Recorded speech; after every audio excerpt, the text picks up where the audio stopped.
Hello, everyone, and welcome to the Kentucky Small Business Development Center's weekly webinar. I'm Dave Etkin. I'm the director of the SBDC Center in Louisville, Kentucky. So if it's your first time joining, welcome. And if you're back from last week, glad to see you again. As we let people kind of join in and get settled, I'd like to talk a little bit about the Kentucky Small Business Development Center program. As the only statewide nationally accredited program that provides entrepreneurial and business development services, the Kentucky SBDC plays a vital role in Kentucky's economic development by assisting entrepreneurs at every stage of their business life cycle. For almost 40 years, the Kentucky SBDC has assisted emerging and growing businesses by providing the professional expertise, tools, and information necessary to make sound business decisions in a complex and ever-changing marketplace. We do this at no cost to our clients, thanks to the U.S. Small Business Administration, who co-sponsors our program, which is then administered by the University of Kentucky, who partners with regional universities, colleges, and local economic development agencies.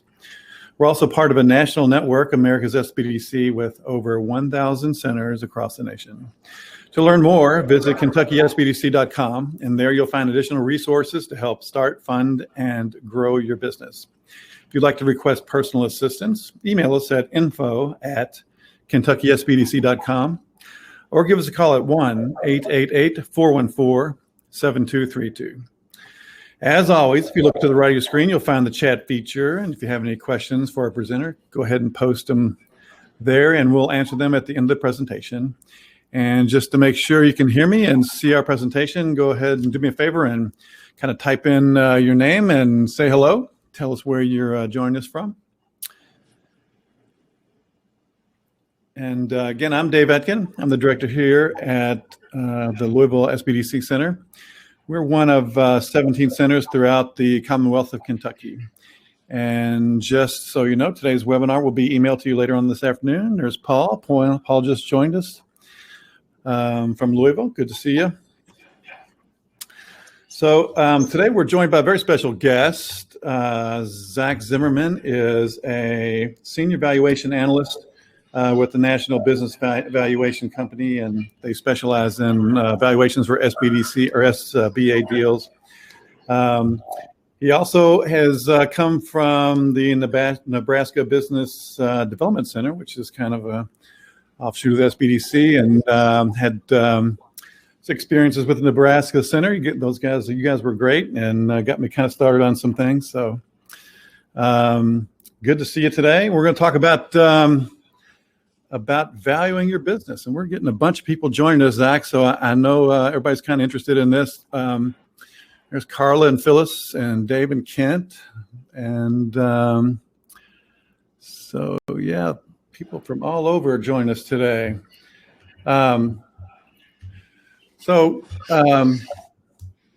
Oops, I think I hit the wrong button on you there, Zach. I'm sorry. There we go.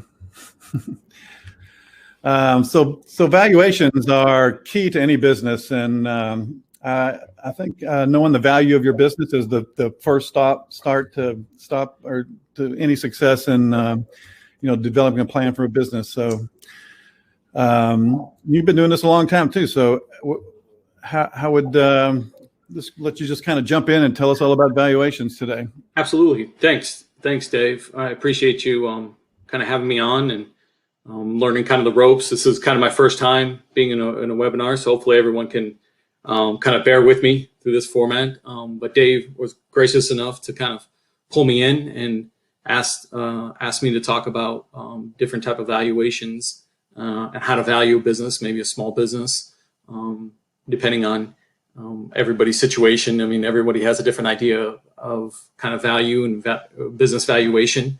But again, my name is Zach Zimmerman. Like Dave said, I'm senior valuation analyst at National Business Valuation. We're recognized by the SBA as a qualified source to perform certified business valuations in all 50 states. Usually we concentrate primarily on SBA lenders. Usually those are our clients, and I could talk a little bit about how that works. But essentially, the value of a business is kind of what we focus on. Obviously, there's our website also there too, nationalbusinessvaluation.com. You can go there, check us out, get more information. If there's additional questions, there's obviously contact forms on there, and we can definitely go from there. Valuation has different meanings for kind of different people. National business valuation kind of primarily just focuses on small businesses, but in addition to that, SBA lenders. So there's this kind of relationship between small business administration, lenders, and the small business owner. They're here recently, probably in the past 5-10 years. There's been a kind of a transitioning going on. If you kind of look at it from a 30,000 kind of foot view, maybe a person maybe started their business 30, 40, 50 years ago, and now is trying to figure out that exit plan, trying to figure out that transition out of it. Maybe not every kind of situation.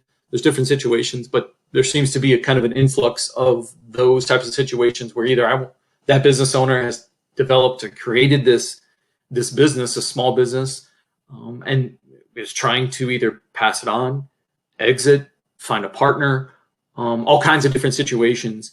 And they're trying to really kind of gauge on what they have. What is it they have accumulated over the years? So there is a difference of perspectives of what the value of a small business could be. So again, there's my contact information. I'll go kind of pretty quickly through this. We'll probably kind of highlight on certain key points, certain considerations. And then if there's additional kind of questions, obviously there'll be a Q&A at the end that Dave, you guys probably been through this a little bit before. Or if it's a little bit more detailed, obviously my contact information is there. And you can reach out to me and we can talk a little bit further through either on the phone or email or whatever you think. Again, it's going to be kind of a quick, fast approach. But again, everything kind of highlights into it.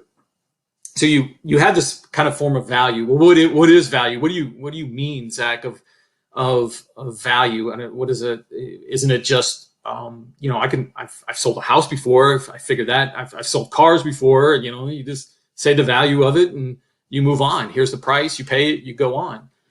So there is, when it comes to small businesses, it's a little bit more complicated. It becomes a little bit more. It could become a little bit more technical. Obviously, the value of anything is essentially what you can sell it for. I know this seems pretty simple, but what a willing buyer or willing and able buyer is willing to buy it for, and what a willing and able seller is willing to sell it for. There's the value. The true value is really not determined until that money exchanges hands of what it is. You sell it for what you can get for it, and you can buy it for what you can buy it for.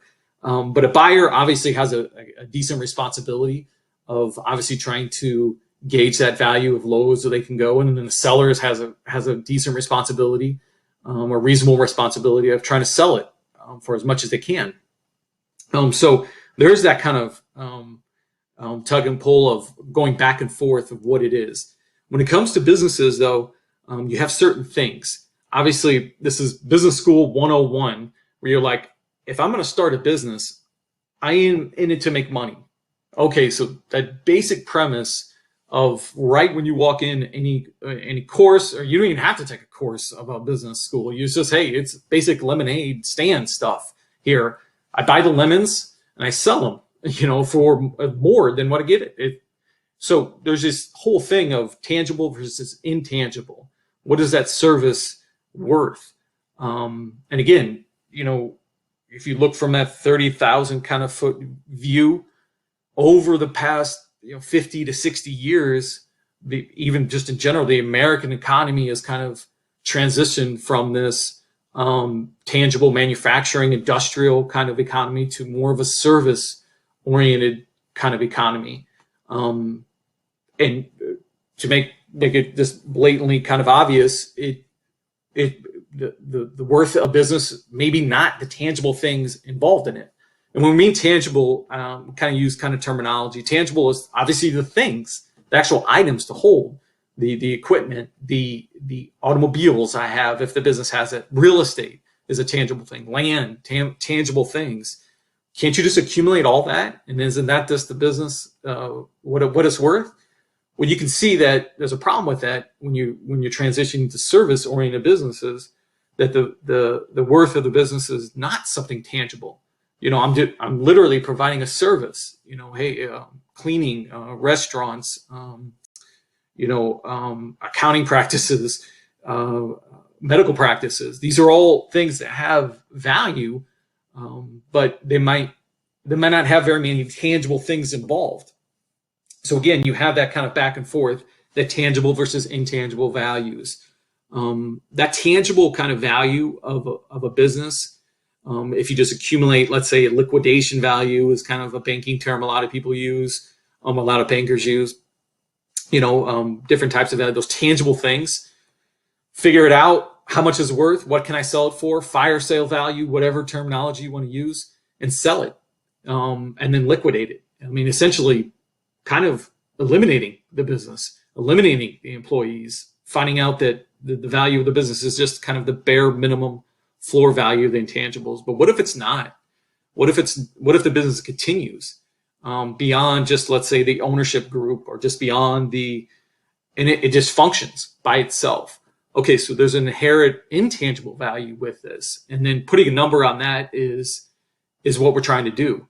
Obviously, that's that terminology of transitioning from value to valuation is that. Okay, so this thing can function beyond just this tangible things of the business, and that's what we're trying to get towards. Now, there's all kinds of ways you're trying to determine this, and there's all kinds of reasons you're trying to determine this. Some of the possibility reasons that you're trying to do, partnership. I'm trying to sell it is an obvious one. Maybe you're trying to buy it. Maybe you're trying to buy a business and you're trying to figure out, there's nothing really involved in this business, but I know there's something there. They have a customer list. They have the name. They have the location that they're at. They've been there for a long time. They have certain vendors that are special, a licensing type of agreement. Franchises are very, very common with this. Maybe I'm trying to buy out a partner and I'm trying to get a valuation on what a fair and equitable idea of the value of business would be to have that partner exit. Maybe the partner has some sort of health concerns. Estate planning is a huge one, where you're saying, look, the ownership died. The business is still functioning. It's still bringing in a certain amount of money, that profit that we talked about. It's going on to the heirs. The heirs, there's a certain estate involved in that, and the IRS is very interested into estate tax kind of obligations that inherent value of that business might have. So the IRS gives us a lot of guidance on what it might be. What kind of we deal with lending a lot of the time, and the reason why we deal with that is there's a lot of buy-sell type of agreements. If a buyer is trying to buy a business, they might need financing to finance that business. And the SBA is kind of intuitive when it comes to their kind of policies. They understand that, okay, yes, the value of this business is more than just the tangible items of it, but how much more? And they allow a lender to lend against that business that borrower is trying to buy.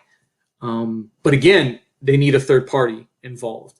So the SBA gets involved into that financing. If you guys don't know kind of how SBA works, just to put it in a real quick summary of how it does, traditionally speaking, banks lend on assets that are tangible. Again, there's that word again, tangible assets. Those tangible assets aren't always representative of what the business is. There's a certain inherent cash flow of what the SBA kind of represents. And that there's a disconnect there, and that's why the SBA program got started in the first place. You have lenders that won't lend against intangible things. They only lend against tangible things, unless they have a guarantee.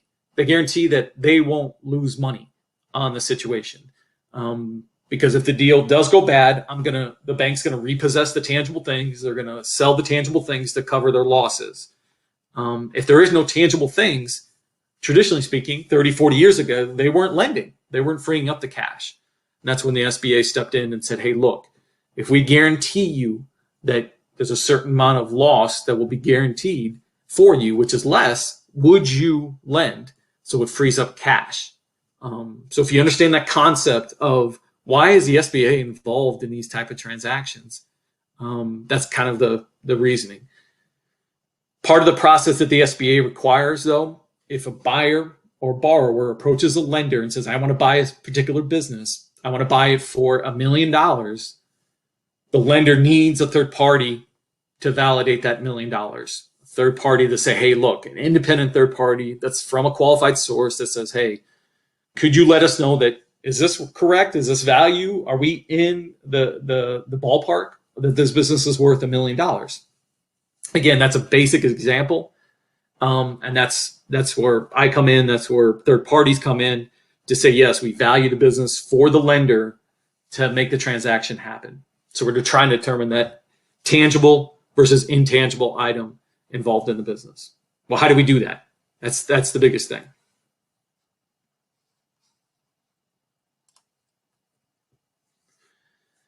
The biggest thing is it goes back to that basic kind of concept of what is the value of a business? Why do people even start businesses in the first place? They're challenging, they're huge, they have a significant rate of failure. But it essentially it is to make money. That's the concept. That's the idea that we're assuming that somebody starts a business. It's for profit. That eventually, in the end, not the only reason, but one of the primary reasons is you're doing this to make a living, to make a profit, and essentially an uncapped profit. There is no cap. There's the essential hope that I can make this as big as I want. And there's an earnings stream. There's an adjusted cash flow stream. There's a taxable whatever terminology you want to use, earnings, profit, adjusted cash flow. There's going to be, in the end, a certain amount of capital in that ownership's pocket, that risk taker's pocket at the end, when everything's said and done.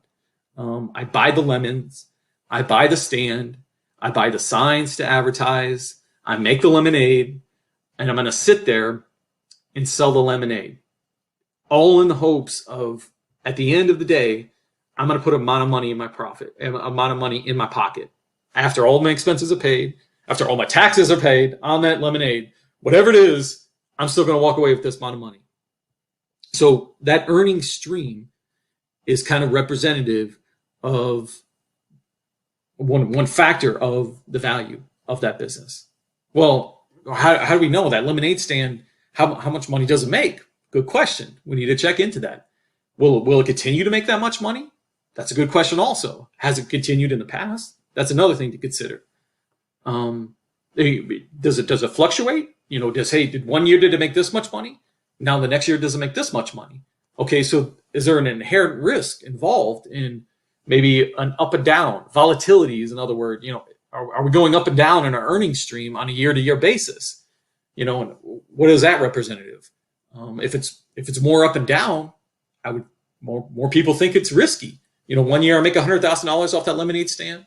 The next year I make $50,000. The next year I make nothing. But then the next year I come back and make $200,000. So again, what is that representative of? And that earnings stream is going to be the catalyst, the anchor of value. Okay, so that owner, that entrepreneur went through all those struggles to figure out how to make the sign, to figure out how to make the stand, to what location it is. Maybe I have to pay rent at that location. Why would I choose that location? Well, I think there's a lot of people that come by and would buy my lemonade at this location. Okay, so you secured that location, right? Yes, I did. Great. There's an inherent value with all that. Well, how much does that represent? It's going to go back to your earnings stream of how much money are you making at this particular location. Has nothing to do with how much that lemonade stand, or the actual stand that you made in your backyard, whatever it is, has nothing to do with that. Has nothing to do with your sign. It does, kind of, but it really doesn't. Maybe you spent a lot of money on that sign. Okay, so you kind of can get the themes that we're trying to get on here of the sign, the employees, Maybe you talk to somebody that comes up to your lemonade stand and buys you lemonade. Maybe you talk to them a little bit. Maybe you guys, maybe it's a water cooler kind of atmosphere. Maybe you've developed a drive-through where they don't even have to get out of their car for that lemonade. Okay, these are all things for what? To inherently get to a essential earning stream.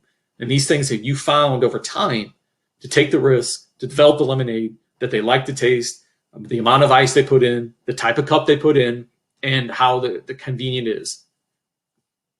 Develop your lemonade stand. Again, that's an analogy, a metaphor, whatever it is. But again, that develops that earning stream, that profitability of that valuation. Again, different way. Why would you want to even care about the value of it? Aren't you just making lemonade? Aren't you just making a living? Yes, you are. But again, things tend to grow. I've talked to numerous business owners over time, and the one kind of theme that a lot of them talk about is, I can't believe my business has gotten this way. I just started off in a garage. I just started off in my driveway doing this. And next thing you know, I have 20, 30 employees. 40 years go by, and I don't even know how to exit this. I don't even know how to, I don't even know what it's worth. I started by myself fixing cars. Next thing you know, I own an automobile shop that is pretty significant in the area, employs quite a few people, has 3 different locations, and all kind of doing the same thing. So again, there's an inherent value that's associated with that operation.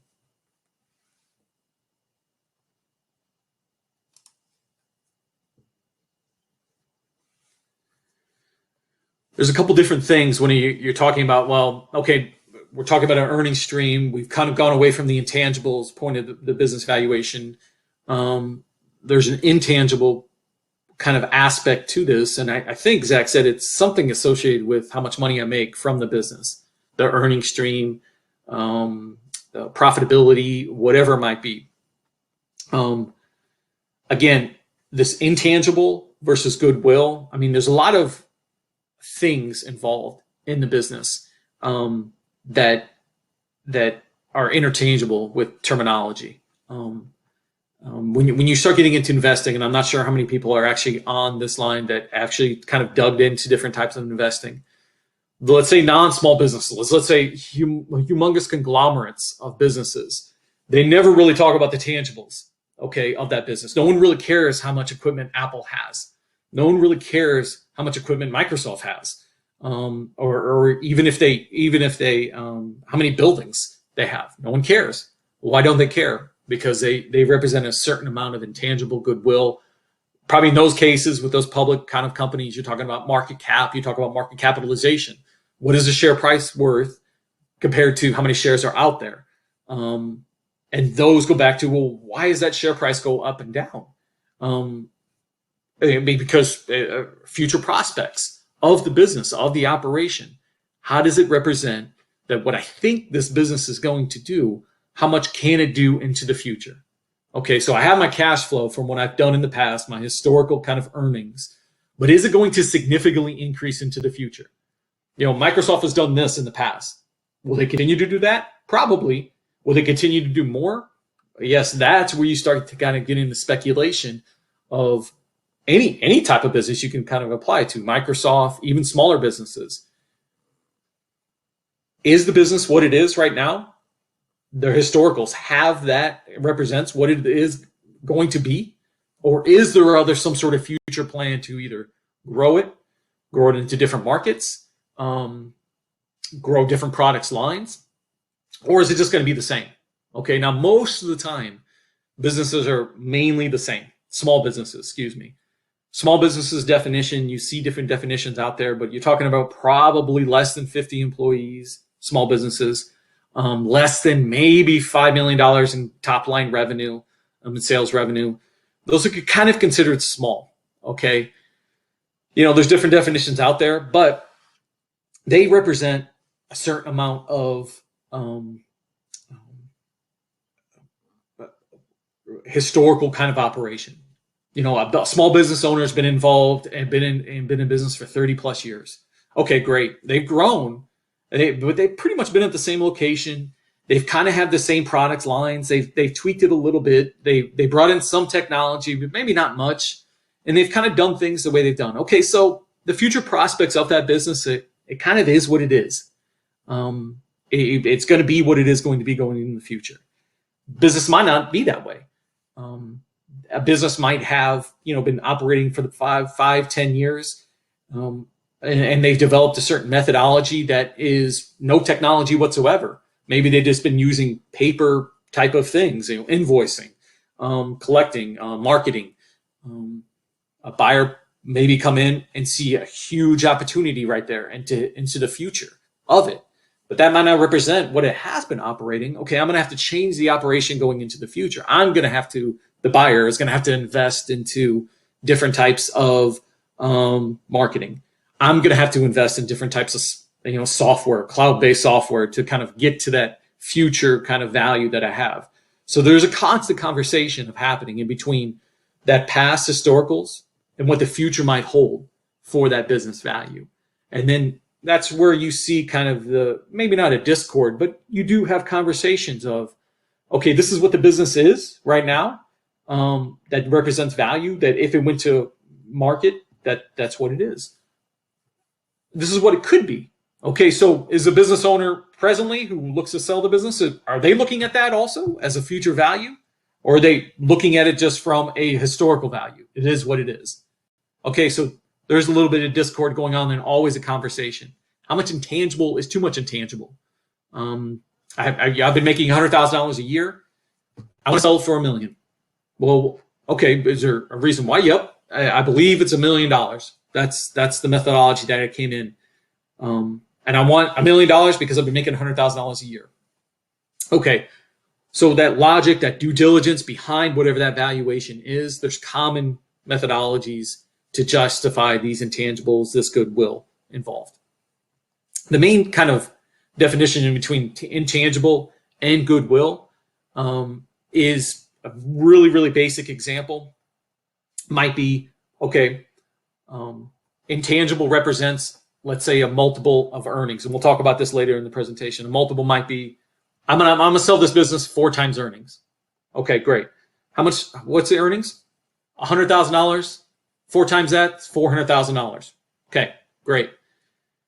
$100,000 represents this business, and the intangible, if you can, I don't want to get too mathy or an accounting on it, but the intangible is essentially $400,000 if you have no tangibles involved, right? $400,000 is the business.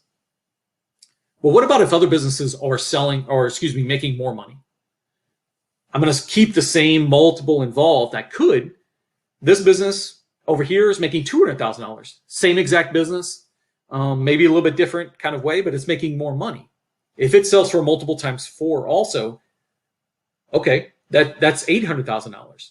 So you can kind of see, okay, that goodwill is actually the difference between that intangible and the amount of money of maybe a competitor, a benchmark, another business, similar businesses that are selling for more. So again, if you're a business owner on this call, and you're looking at your intangibles, that's one aspect of it. But are you in comparison to the other people? Let's say maybe you own an accounting firm. Are other accounting firms making that same amount of money? Are you making more as that business owner? Are you making less? If you're making less, well, then obviously your competitors have more goodwill. Just to make it very, very basic. So it is about benchmarking. Competitors, comparables, same terminology. How much money are you making in comparison to like businesses in your area and maybe what they're selling for? I don't want to get too kind of terminology because I know there's a lot of terms out there over emphasizing of what it might be. But again, just the basics. So you have this idea of, okay, Zach, you talked about this service-oriented businesses over the years. But I have a lot of inventory. I have a lot of tangible things. I've kind of built it up over the years. So there is a constant conversation about this inventory, this property, plant, and equipment kind of line item of how many, what kind of equipment, what kind of furniture do you have?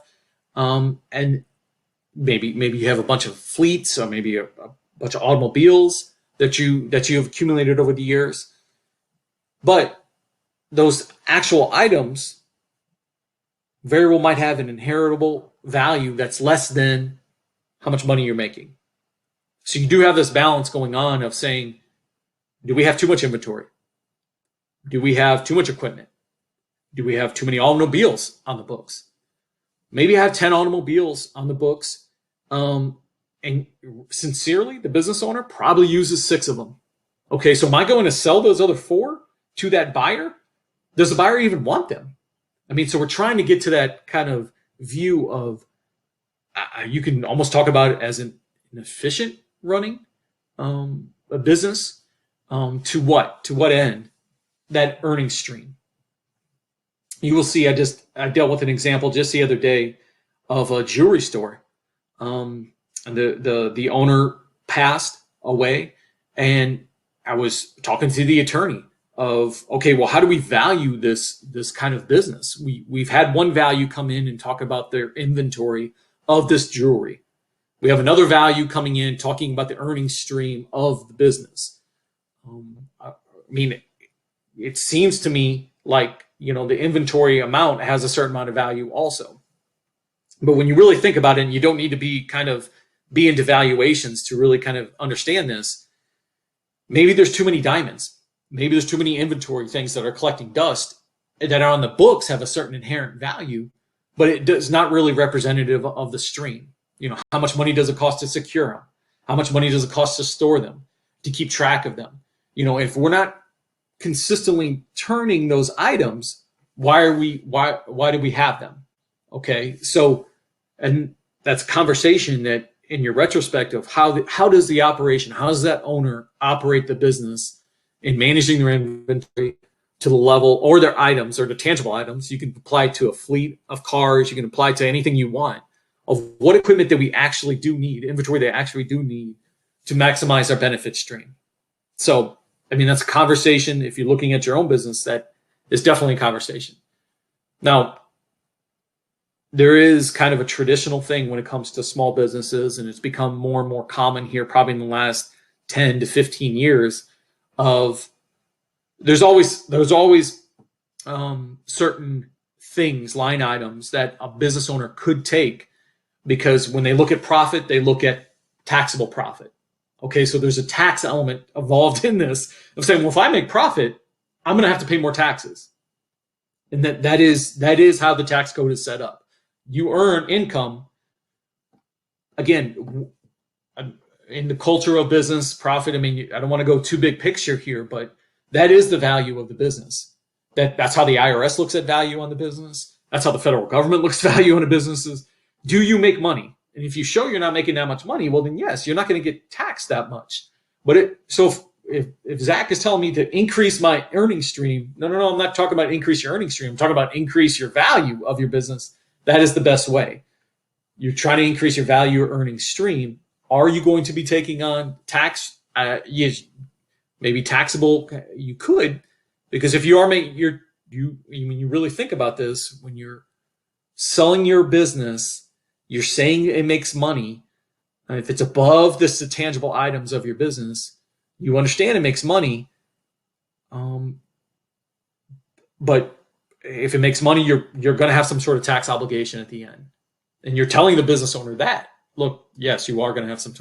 So again, these are all choices that business owners make with their understanding of what liberations are taking as far as travel expense, automobile expense, cell phone expense, personal expenses that are maybe lowering your tax obligation at the end of the day.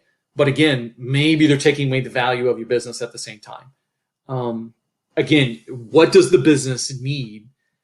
Essential things does the business need to actually fund to make that profit at the end of the year?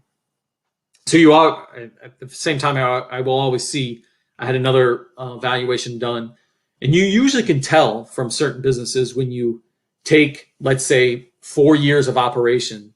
We went back to 2017, 2018, 2019, and then you have 2020 as far as, let's say, your tax returns or your financial statements of a business, and you're saying, okay, operationally, financially, how is it doing? You can kind of see that, okay, you can kind of tell from business owners when they started thinking about valuation, because their tax obligation kind of goes up a little bit, and all of a sudden they start making more money. In year number, maybe let's say 2019, 2020, I didn't want to sell this back in 2018 or 2017, so I'm trying to lower my tax obligation. I'm not making as much money. And then you can kind of see the progression. Okay, yes, they're gearing up to start selling it and make more money. So again, these are all kind of items that I would definitely suggest you talk to any tax advisor on, or your CPA, your accountant, or some sort of trusted advisor to say, look, if I'm looking at selling this, this is what the value is going to be based on. I'm going to have to consider that moving forward if I'm looking at either exiting, selling into the near future.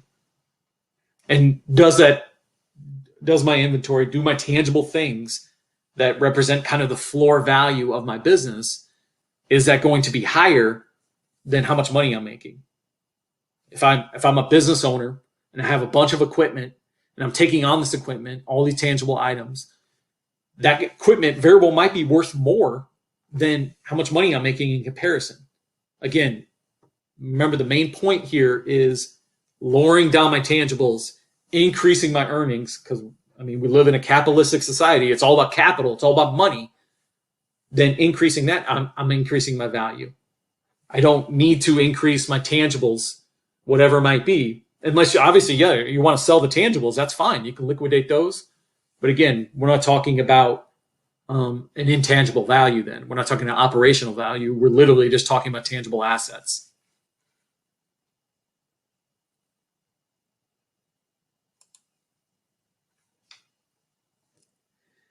Talked about a little bit before, does this have something to do with my course of operation? Look, I made a lot of money just last year, Zach. Isn't my business worth more? It could be yes or no. Again, what are buyers looking at? Most buyers are looking at these common themes, and that's what we're trying to kind of determine. They're trying to look at a course over time of how much the business has made. Did it lose money one year, but those other 4 years, did it make money? Okay, there's still volatility involved there. Remember that volatility represents that roller coaster. It represents the up and down of a certain business. You've made money. You've sold a lot of lemonade. Now you have 10 lemonade stands around town with good locations. Okay. You keep on bringing them on, and you've had 10 lemonade stands over the past 5 years. You've made money consistently. But that one time, something happened, maybe something like COVID, maybe something like a natural disaster, and it dipped down. Okay. Does that take away value? It could. COVID has represented a lot of different things. It has affected value on certain types of businesses, and positive or negatively. But again, so you're saying that this business model that I have is subject to risk. And that's what we're trying to kind of determine. The earning stream is one thing. You've been making money, but there's a lot of factors involved in that makes that earning stream risky. One of them is COVID. One of them is a tornado coming through. One of them is a flood. Could be a fire. It could be anything. It could be a vendor leaving town. It could be your customer. My primary customer for that lemonade stand. Look, I have a lemonade stand. It's in the middle of a university town where, the university shuts down every single summer and all my customers leave. Okay, that's okay. That highly intense customer that you have that kind of goes back and forth represents a risk to the business. So again, terminations of things like that are trying to see you through that earning stream. Maybe you have a vendor that's special in this lemonade stand. I know I'm just using this as an example, but maybe you have a vendor that's very, very special. Maybe you have a special type of lemonade that the supplier is only selling you the lemonade, and you are exclusive rights to that person. You're exclusive kind of recipient of that lemonade for this certain area. Does that represent risk? Yes, you have a huge advantage in the market. Customers can't go buy that lemonade anywhere else. But that vendor has decided either to move, they decided to go bankrupt, they decided that you're not a good customer for them anymore. They want to expand. Is that an integral part of your business? Again, represents risk. So Those are the things that we're trying to determine.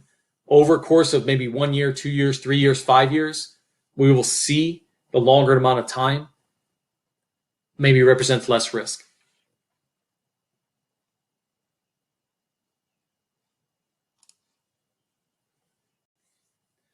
We talked a little bit about multiples earlier. When you're saying, okay, well, how do we determine kind of what is a fair market value of exactly what my business is? I don't want to get too much into terminology here. I know Shark Tank is very, very basic, and they always talk about different types of, let's say, multiples, 4 times earnings, 5 times earnings. I mean, if you ever kind of watch into that, this is kind of what they're trying to get at here. And this is just an example. You can pull in databases that we have access to and to see what kind of multiples most of these businesses are going for. So if you look at this graph here, this represents a certain type of business. Each business has a certain code. The IRS, or excuse me, the U.S. Census has developed a coding system, short for NAICS coding system, North American Industrial Classification System, NAICS.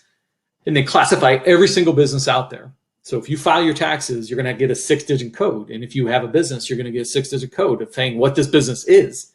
You're determining, hey, yes, I'm a dental practice. Yes, I'm a restaurant. Yes, I am a cleaning service. That all has a 6-digit code. You take that code and you can kind of see, obviously, if you have access to databases, of what the businesses, similar businesses are selling for and how many transactions are at a certain amount of time. And this is an example of kind of a basic kind of statistical kind of cone curve of saying what multiples of certain types of businesses are going for. So I'm not 100% sure what this business represents, this industry that we're looking at. I just pulled it for it.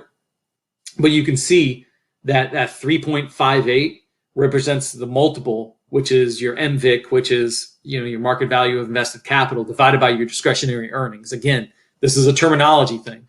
Essentially, it's your price, the value, divided by your discretionary earnings, how much the business earns, and how many transactions have happened within that certain multiple. So the majority of, for this particular business, majority of the transactions are happening within the 3.58 multiples. So if you're saying, well, I want to sell the business for 10 times earnings, that's fine. But again, most of the transactions are happening within right around the 3.58, 4.25. You can see that.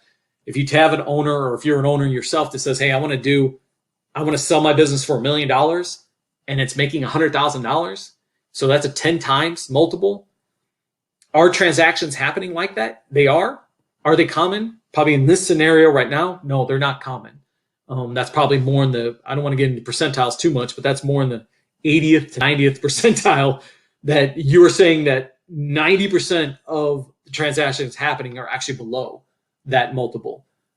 Okay, so most likely for this kind of scenario, you would be selling into the 3.58, the 3.75, the 3.85, the 4 times multiples within those transactions. I mean, these things are out of your control as far as business owners. These transactions are happening, they're getting recorded. And then a person like me kind of says, okay, well, what are multiples going for in this certain industry? And you can tell. Are they selling for less? Yeah, they're selling for less too. A buyer could come to you and say, hey, look, I want to buy for 2 times earnings. Well, again, most of the time it's going to be going higher than that. It's going to be going for kind of that 4 middle range. Now, every single business is different.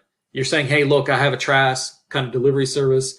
I have a service-oriented business. I have a practice that's kind of unique. Can you look it up?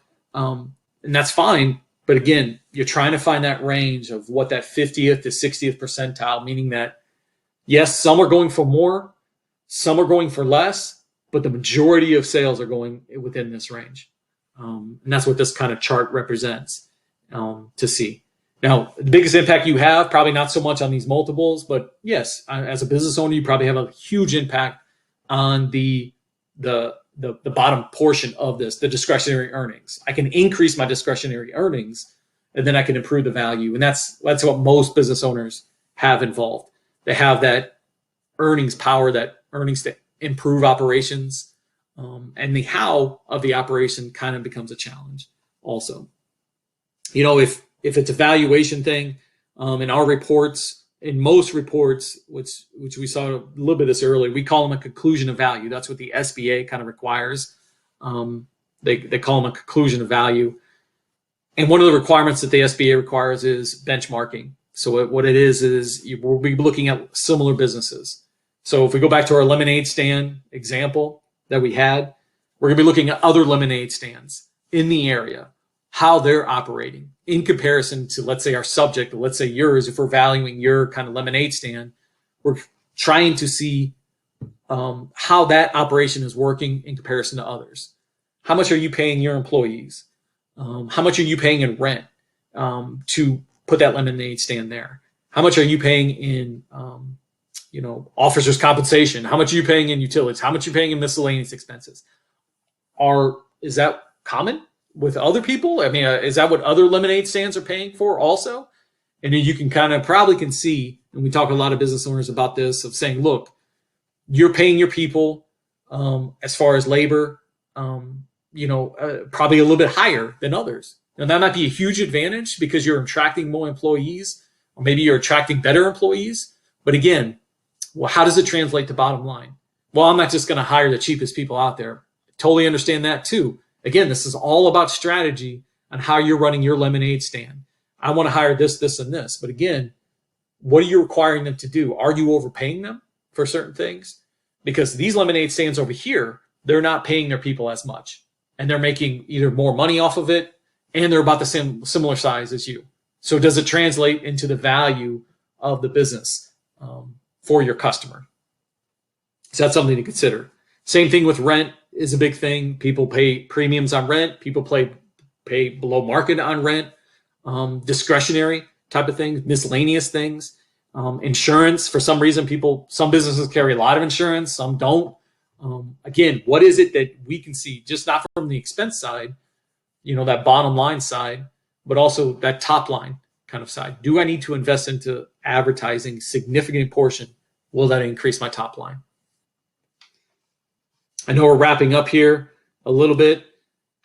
This is just a different chart, very, very similar to the one beforehand. But again, multiples on the side here. This is just a bar graph, and the transactions happening. Again, the MVIC, which is obviously your price, divided by your discretionary earnings of the business. Yes, I want to sell this business for 6 times earnings. Okay, there's a few transactions happening like that, but there's not many with this particular industry happening. And again, are those earnings, even if you do 4 times earnings, 5 times earnings, is that going to be higher than the actual tangible items of the business? Well, it's a service-oriented business, so yes. Okay, can see that. But if it's a manufacturing business, if it's a certain type of business that requires a lot of either freight or some sort of automobile, major equipment, maybe not. 4 times earnings might not be enough. You might just need to liquidate it, and then there's a value of the business if you want every single dollar. Now, there are economic development things involved in that. There's employees that might be involved. There's lifestyles. There's certain things, community representation, that are considered going forward.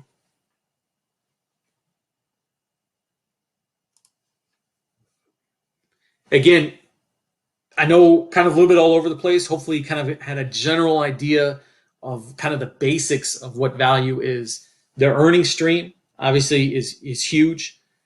At the end, there's tangible, obviously, items to consider too when you're either trying to value a business, what you have. But essentially, and this is kind of the biggest thing that kind of helps, is it's a money machine. Okay, if we're not just valuing machines, we're not valuing tangible. We're valuing the money machine that you have, all the things involved in it. How much actual kind of capital does it produce at the end when it produces the cash? Now, you as a business owner are tweaking that machine left and right. You're making different kind of calculations. You're maybe improving it certain ways. You're probably generating it at the top, maybe where it produces more money. But again, that's kind of what we're kind of value here is how not just revenue and money, but again, what kind of operation do you have and how much money consistently does it produce in the end that would value for a potential buyer. Because when that buyer takes over, they will have the same type of expectations for that business that it is producing cash over time. And that's how we're going to be looking at it.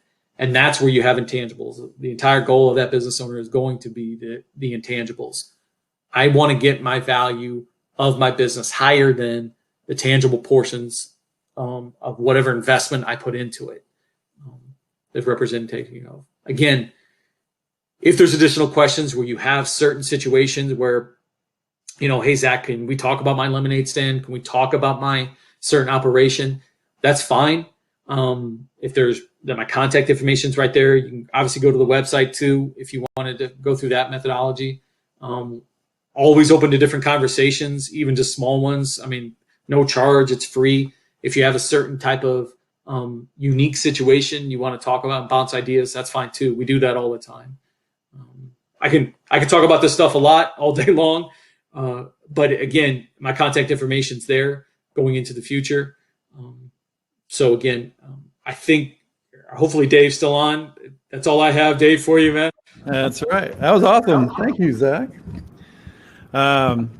So I'm going to jump right in and ask you the big question, the big elephant question in the room. And I want to thank Jeremy for I wrote it down first, but Jeremy's kind of popped in on the chat. And if you have some questions out there, please go ahead and put them in the chat, and we'll get to it. But Jeremy's talking about tech startups and how you value them, and especially when they're pre-revenue, unproven. They have no assets. They have a couple guys and a little bit of intellectual property that's not technically, who knows what it's worth. I mean, what do you do with that? So yeah, I mean, you have different methodologies in there. Again, I mean, you get it to. I mean, you do this for a lot of different private equity firms. You have to do different models. Okay, if I'm selling the future, or am I selling the past? Okay, so techs usually are selling the future. Okay. The future is obviously kind of unknown. This is my earning stream. This is potential market cap. This is what I'm going to get to. There's different terminologies involved. It's called a discounted cash flow. What you're saying is, I'm going to get this certain amount of revenue stream in a certain amount of time. Okay, so in 3 years, 4 years, 5 years, look, 10 years down the road, that's totally fine. There might be venture capitalists who believe that. Is it common? I wouldn't say there's a huge amount of individuals out there. Even Facebooks and the Amazons and all the unknowns that didn't make it had a huge amount of discounted cash flow, and they never made it. Okay, so getting to that methodology up there, or getting to that whatever dream, future, whatever thing that you're painting, that picture that you have, you have to consider there's probably a small amount of venture capital out there, but there is a way, and it's going off of projection. It's going off of a forecast of whatever that ownership thinks, whatever cap that they're looking at, because the owner, it is going to be a lot on the owner, what their vision is of whatever they can achieve within probably the next 3 years. Nice.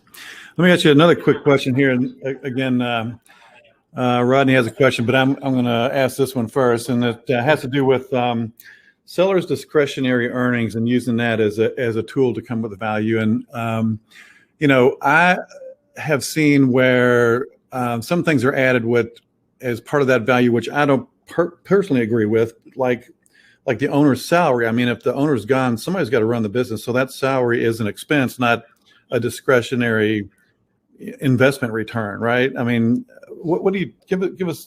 Dig into the discretionary, this whole idea of how you calculate that and pull it out of a P&L and balance sheet. So it really comes down to a conversation, honestly. It really does. I mean, you can see different types of officers' compensation at different types of levels. So you really have to make a determine is that owner essential? Okay, so yeah, who's going to be running the business? I've worked with owners that, they're not running the business. The business is running itself, and they're collecting a $200,000 salary and golfing all day. Okay, so you're trying to make that determination. Probably we use key person interviews here to say, hey, look, how does it literally work for you in the past few years? You can kind of work with business owners too, and they kind of determine that. They say, hey, look, yeah, the business needs me. Usually you can just tell, yes, this is my full-time job.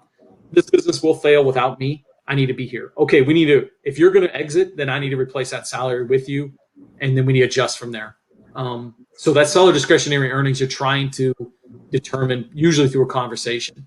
Probably probably not, maybe 7 times out of 10, you can say, look, the owner really hasn't worked themselves out of a job, because that's what you're trying to determine.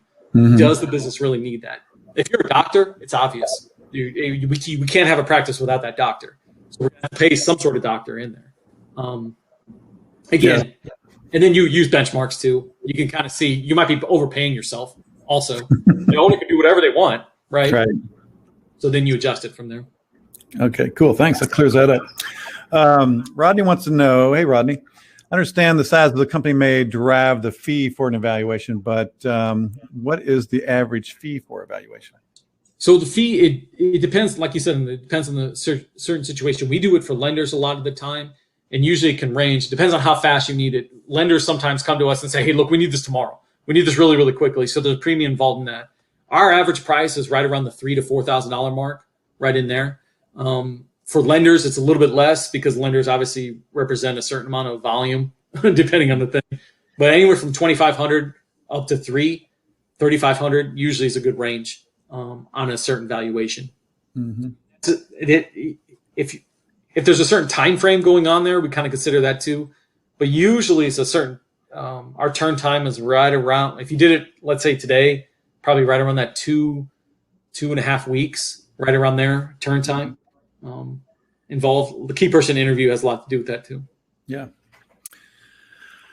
All right.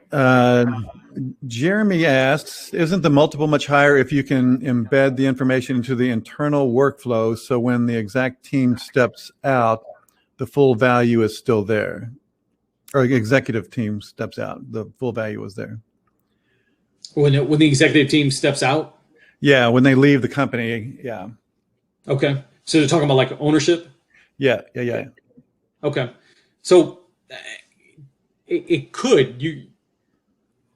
The charts I was showing you before, obviously those are transactions that are nationwide. Depends on the area. Sometimes we try to pull them down in, let's say, California, New York, wherever those specific businesses are. But those multiples are, we're talking about percentiles here. Okay. So the majority of the time they're selling for these types of multiples given that discretion. Now, I don't think the multiple would quite increase as much as the discretionary earnings would increase.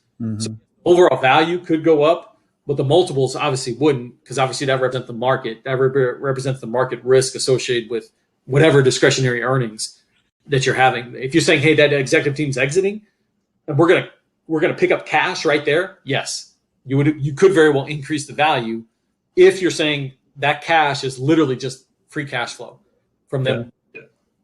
Good. That kind of reminds me of something that a friend of mine always says. He says you can't control the range of multiples, the brackets, but you can control where you fall within that range. So back on Jeremy is what he's kind of getting at is maybe what I'm taking away from it anyway is that if you can kind of minimize that risk, so you as evaluator is not discounting my multiple because of the risk of employee concentration or customer, the whole list. Yep. So maybe talk a little bit about how you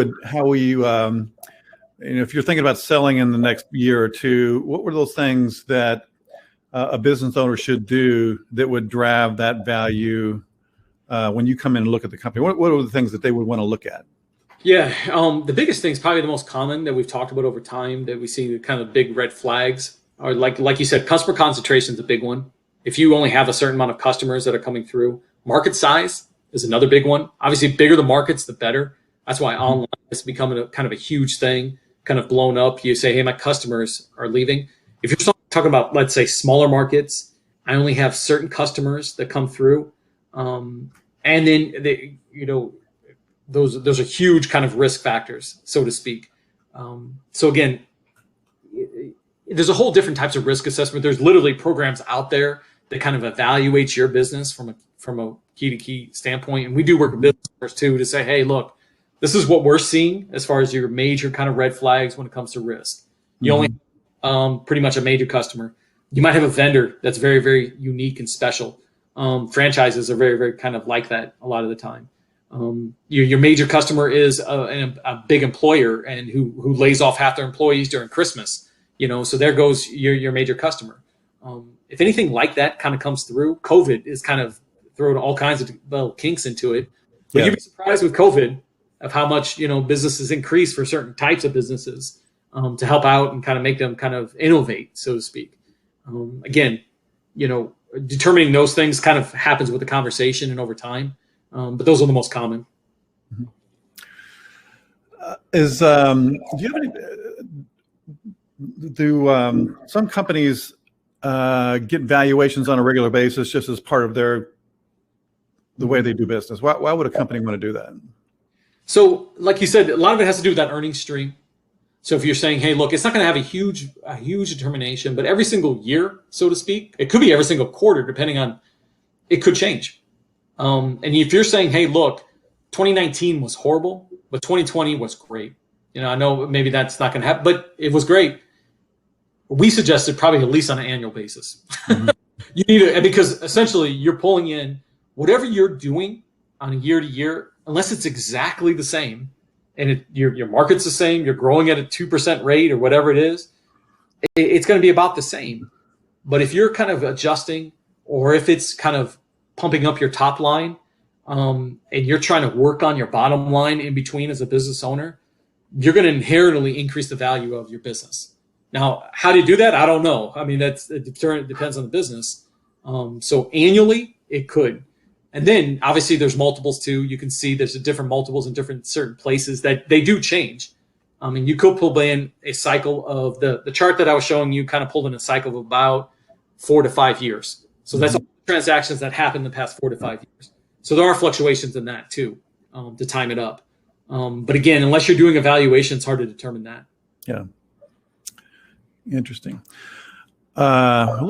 Looks like we don't have any other questions. We're at the top of the hour here. So, well, Zach, I really want to thank you for coming today. This was really cool. This has been quite interesting, and I'm glad I got to get a couple of my questions in there too. A couple of little things have been bugging me for a while, so I appreciate that.